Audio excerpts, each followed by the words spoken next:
الحمد لله وكفى والصلاة والسلام على رسوله المصطفى وعلى آله أهل التقوى.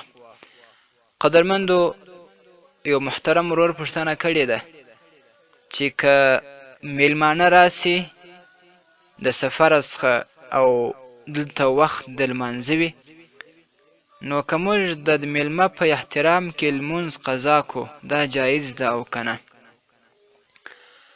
قدرمند وروره، لمونځ د جنگ په ډګر کې چې دوې سترې لښکرې مقابل کې سره ولاړې وي، په هغه وخت کې لا قضا کول صحیح نه دي.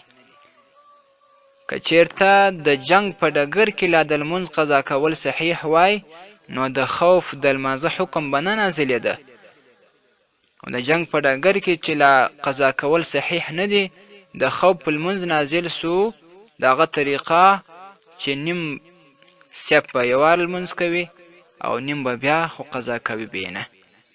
نو دا شان د میلمه په احترام کې په هیڅ توګه باندې په هیڅ ډول باندې لمونځ قضا کول جواز نه لري، دا جایز نه دي.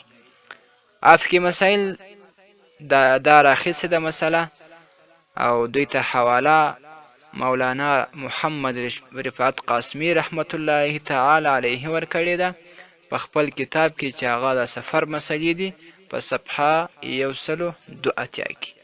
والسلام علیکم ورحمت الله وبرکاته.